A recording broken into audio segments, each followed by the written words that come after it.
우리에게 들려주시는 하나님의 말씀 구약성경 신명기 8장 1절로 20절까지의 말씀입니다. 여러분 가지고 계시는 구약성경 274면이에요. 274면 제가 봉독하겠습니다. 내가 오늘 명하는 모든 명령을 너희는 지켜 행하라. 그리하면 너희가 살고 번성하고 여호와께서 너희의 조상들에게 맹세하신 땅에 들어가서 그것을 차지하리라. 내 하나님 여호와께서 이 40년 동안에 내게 광야길을 걷게 하신 것을 기억하라. 이는 너를 낮추시며 너를 시험하사 내 마음이 어떠한지 그 명령을 지키는지 지키지 않는지 알려 하심이라. 너를 낮추시며 너를 줄이게 하시며 또 너도 알지 못하며 내 조상들도 알지 못하던 만나를 내게 먹이신 것은 사람이 떡으로만 사는 것이 아니요 여호와의 입에서 나오는 모든 말씀으로 사는 줄을 내가 알게 하려 하심이니라. 이 40년 동안에 내 의복이 헤어지지 아니하였고 내 발이 부르트지 아니하였느니라. 너는 사람이 그 아들을 징계함같이 내 하나님 여호와께서 너를 징계하시는 줄 마음에 생각하고 내 하나님 여호와의 명령을 지켜 그의 길을 따라가며 그를 경외할지니라. 내 하나님 여호와께서 너를 아름다운 땅에 이르게 하시나니 그곳은 골짜기든지 산지든지 시내와 분천과 샘이 흐르고 밀과 보리의 소산지요 포도와 무화과와 송유와 감람나무와 꿀의 소산지라. 내가 먹을 것에 모자람이 없고 내게 아무 부족함이 없는 땅이며 그 땅의 돌은 철이요 산에서는 동을 캘 것이라. 내가 먹어서 배부르고 내 하나님 여호와께서 옥토를 내게 주셨으므로 말미암아 그를 찬송하리라. 내가 오늘 내게 명하는 여호와의 명령과 법도와 규례를 지키지 아니하고 내 하나님 여호와를 잃어버리지 않도록 삼갈지어다. 내가 먹어서 배부르고 아름다운 집을 짓고 거주하게 되며 또 내 소와 양이 번성하며 내 은금이 증식되며 내 소유가 다 풍부하게 될 때에 내 마음이 교만하여 내 하나님 여호와를 잊어버릴까 염려하노라. 여호와는 너를 애굽 땅 종 되었던 집에서 이끌어내시고 너를 인도하여 그 광대하고 위험한 광야 곧 불뱀과 정갈이 있고 물이 없는 건조한 땅을 지나게 하셨으며 또 너를 위하여 단단한 반석에서 물을 내셨으며 내 조상들도 알지 못하던 만나를 광야에서 내게 먹이셨나니 이는 다 너를 낮추시며 너를 시험하사 마침내 내게 복을 주려 하심이었느니라. 그러나 내가 마음에 이르기를 내 능력과 내 손의 힘으로 내가 이 재물을 얻었다 말할 것이라. 내 하나님 여호와를 기억하라. 그가 내게 재물 얻을 능력을 주셨음이라. 이같이 하심은 내 조상들에게 맹세하신 언약을 오늘과 같이 이루려 하심이니라. 내가 만일 내 하나님 여호와를 잊어버리고 다른 신들을 따라 그들을 섬기며 그들에게 절하면 내가 너희에게 증거하노니 너희가 반드시 멸망할 것이라. 여호와께서 너희 앞에서 멸망시키신 민족들 같이 너희도 멸망하리니 이는 너희가 너희의 하나님 여호와의 소리를 청종하지 아니함이니라. 아멘. 할렐루야. 할렐루야. 자, 오늘 본문 말씀을 통해서 내 하나님을 기억하라라는 제목의 말씀을 여러분들에게 전합니다. 자, 사무엘 7장에는 젊은 사무엘이 이스라엘의 영적 정치적 지도자가 된 후 처음으로 가나안 족속과의 싸움에서 승리하는 이야기가 기록되어져 있습니다. 가나안 족속은 원래 그리스 크레타 섬에서 이주해온 유럽계였습니다. 청동기 문명에서 철기 문명으로 바뀌는 때의 일이었습니다. 최초로 철기 문명을 개발한 민족은 히타이트 족속입니다. 가나안 족속은 이 히타이트 족속에게서 철기 문명을 받아들였어요. 그래서 철제 전차와 무기로 무장해서 당대 최고의 전력을 구축할 수 있었습니다. 사무엘상 처음 부분에는 이스라엘이 가나안 족속의 하나였던 블레셋과의 전쟁에서 계속 패하고 십계명 돌판을 넣은 언약궤마저 전쟁터에 가지고 나갔다 빼앗기는 이야기까지 기록되어 있습니다. 이런 상황에서 사무엘이 사사로서 처음 지도자가 된 후 미스바에 모여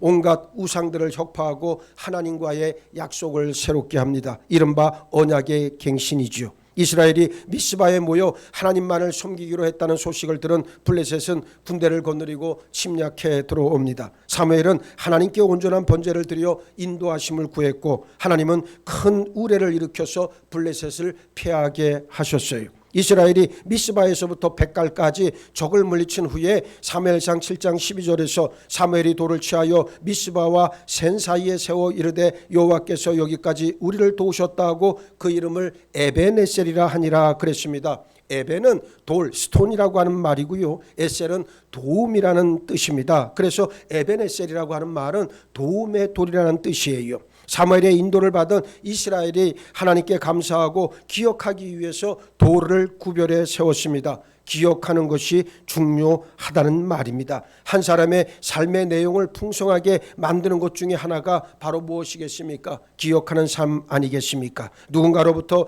은혜를 입었다면 반드시 기억해서 보온해야 합니다. 또 누군가에게 잘못을 저질렀다면 숨기고 은폐하고 외면할 것이 아니라 기억해 찾아가 용서를 구하고 다시는 똑같은 우를 범해선 안 됩니다. 오늘 본문 신명기 8장은 모세가 이스라엘을 애굽에서 인도해 홍해를 건너고 시내산에서 하나님의 백성으로 계약을 맺은 후 이제 생애 마지막에 요단강 서편 모압 평지에서 이스라엘 백성들을 향해서 한 긴 설교의 한 부분입니다. 모세는 이스라엘을 향해 여기까지 인도하신 하나님을 앞으로도 잊지 말고 기억하라고 당부하고 있습니다. 먼저 광야길을 걷게 하신 것을 기억해야 한다 말씀합니다. 이스라엘은 언제나 하나님과의 관계에 의해서 좌우되었어요. 하나님과 약속을 맺음으로써 하나님의 백성이 된 이스라엘은 하나님의 말씀을 따를 때 하나님께서 저들에게 복을 주셔서 그들 자신과 그 후손이 하나님이 주신 땅에서 살 수 있었습니다.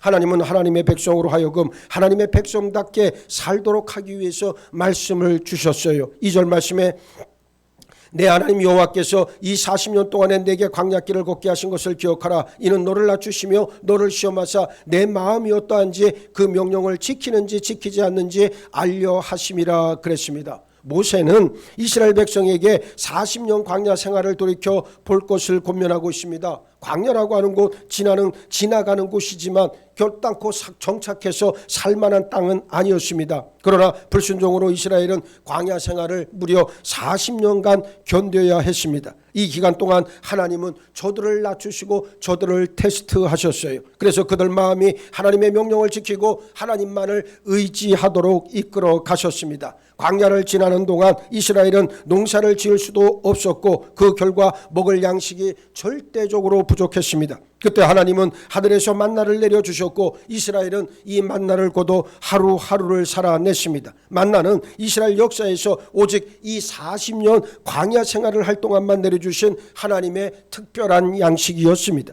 만나는 일종의 곡식 같은 것으로서 하나님께서 밤 사이에 내려주시면 백성들은 아침에 거두어서 절구에 찧어 가루로 내서 여러 음식을 만들어 먹을 수 있었습니다. 매일매일 그날 먹을 것을 거두고 안식일 전날은 안식일에 먹을 것까지 내려주셔서 안식일에는 만나를 거두지 않아도 되었습니다. 모세는 하나님께서 이스라엘에게 지난 40년 동안 만나를 내려주신 뜻을 이렇게 해석하고 있습니다. 사람이 떡으로만 사는 것이 아니요 여호와의 입에서 나오는 모든 말씀으로 사는 줄을 내가 알게 하려 하심이라 그랬어요. 만나로 만들어 먹은 것이 바로 떡 아니겠습니까? 밀이나 보리 농사를 지으며 빵을 만들어 먹을 수 있습니다. 그러나 만나는 하늘에서 내려오는 바로 하늘 양식이었습니다. 농사를 통해 얻은 곡식이 아닌 하늘 곡식인 만나를 거두어 빵을 만들어 먹고 살면서 이스라엘은 두 가지를 기억해야만 했습니다. 사람은 떡을 먹어야 살지만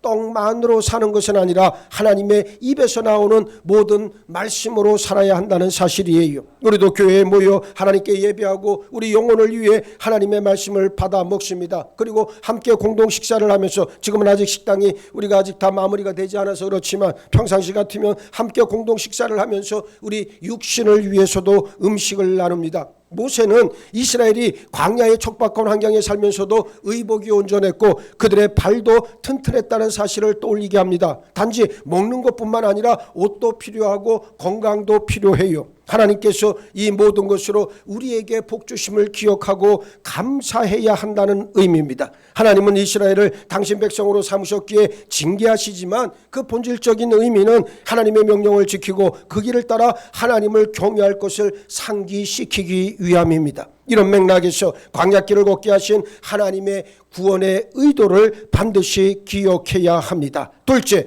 가나안을 기억해야 한다 말씀합니다. 이제 모세는 이스라엘이 들어갈 가나안에서의 삶을 눈에 보듯 그려줍니다. 가나안은 아름다운 땅이요 곳곳에 시내와 분천과 샘이 흐른다 그랬어요. 광야는 비가 내리질 않아 물이 절대 절대적으로 부족합니다. 사람은 단지 마실 물만으로 살 수는 없습니다. 고대 문명이라고 하는 것이 다 큰 강 유역에서 일어난 것을 보더라도 사람이 사는 곳에는 반드시 물이 있어야 합니다. 이스라엘은 애굽의 비옥한 땅에서 살았지만 민족 전체가 노예 신분에서 벗어날 수 없었어요. 장차 가나안 땅에 들어가면 어느 곳에서든 시내와 분천과 샘이 흐릅니다. 뿐만 아니라 밀과 보리 같은 곡식도 풍부하게 납니다. 포도, 무화과, 석류 같은 과일도 무성합니다. 감람나무에서는 기름을 얻고 꿀도 딸 수 있습니다. 우리 삶은 전적으로 하나님의 은혜에 달려 있습니다. 믿음이란 하나님의 은혜에 대하여 감사라는 고백을 드리는 행위다 말할 수 있습니다.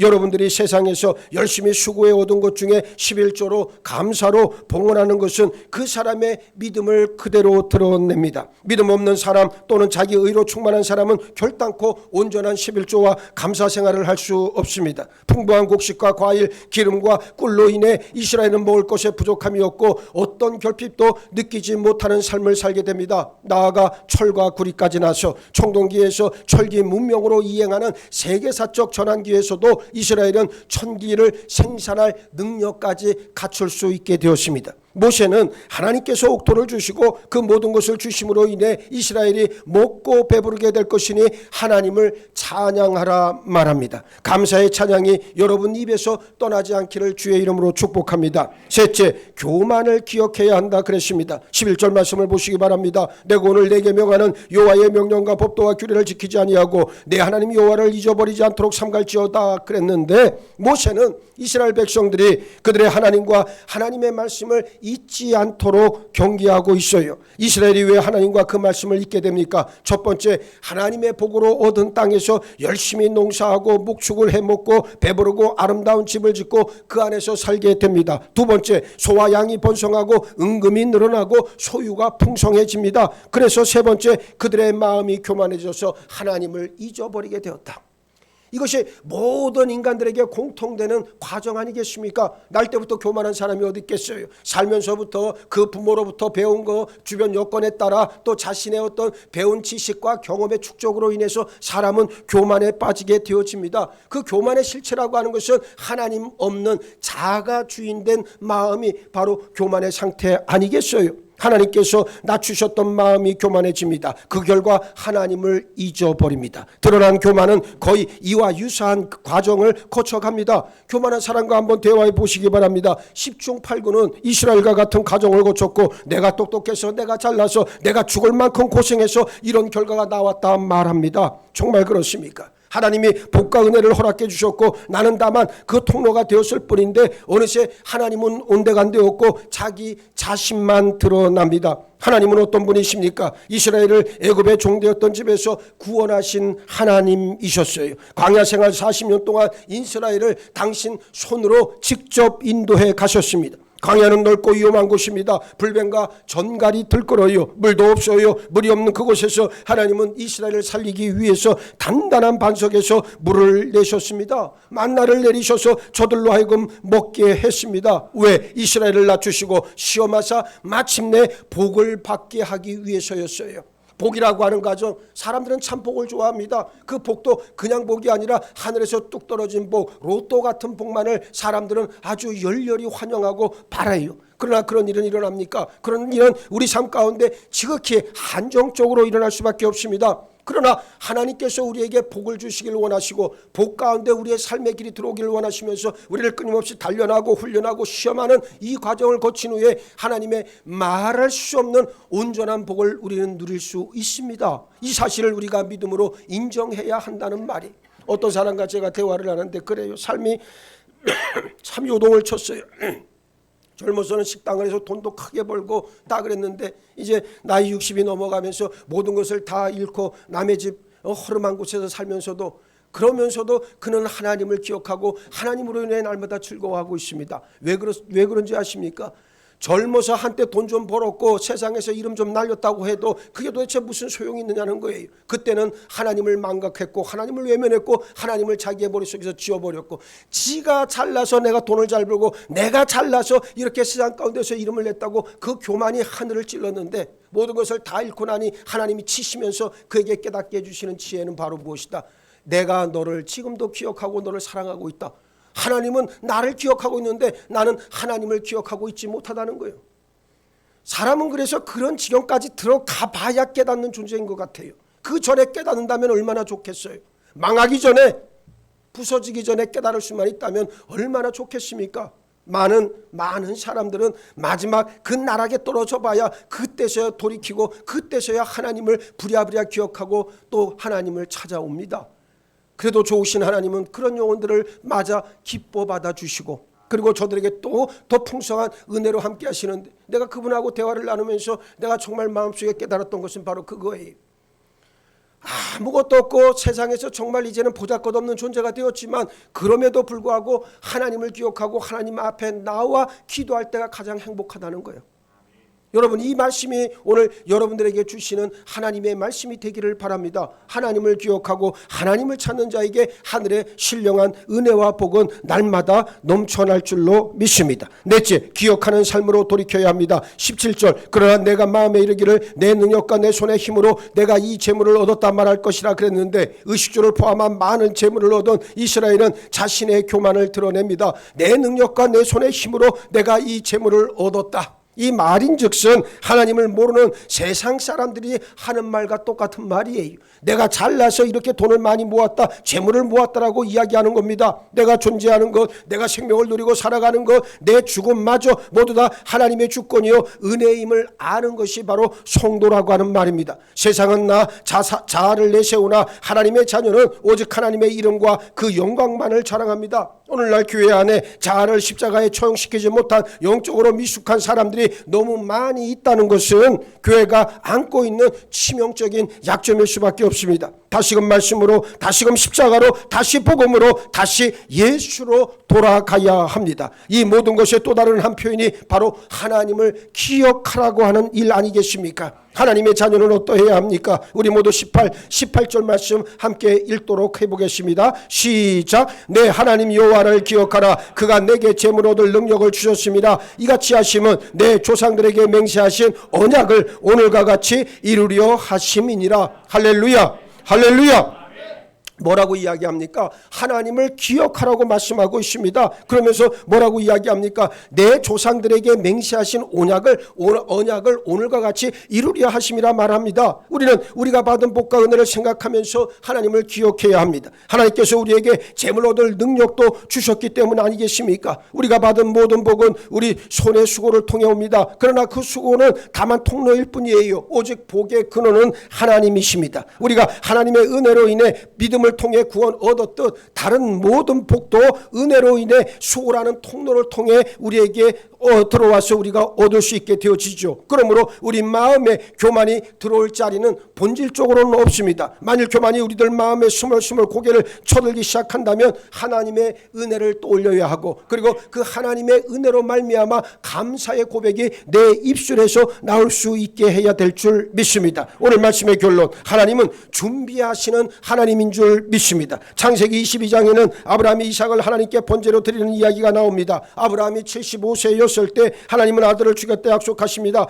25년이나 지나서 무려 100살에 아브라함은 완전히 노쇠하고 아내 사라는 폐경의 몸이 되었을 때 하나님은 약속하신 아들을 주셨고, 그 아들이 바로 이삭 아닙니까? 그런데 그 이삭이 소년에서 청년으로 넘어가는 시점에 하나님은 이삭을 하나님께 번제로 바치라 말씀하십니다. 아브라함은 철저히 침묵하며 이 명령을 따릅니다. 아브라함이 살던 곳에서 모리아 산까지는 무려 사흘 길거리였어요. 드디어 산 밑에 이르자 아브라함은 종들에게 산 아래서 기다리란 말합니다. 그런데 종들이나 이삭이나 한 가지 이상한 사실을 발견합니다. 평소에는 번제할 양을 항상 가지고 갔는데 이번에는 번제할 양이 없어요. 그래서 이삭은 번제에 쓸 나무를 등에 쥐었고 아버지 아브라함은 횃불과 칼을 들었습니다. 이제 둘이 함께 산길을 올라갑니다. 말 그대로 비장함과 적막감만이 흘렀습니다. 긴 침묵을 깨고 아들 이삭이 묻습니다. 아버지, 불과 나무는 있거니와 번제할 어린 양은 어디 있나이까? 그 순간 아브라함은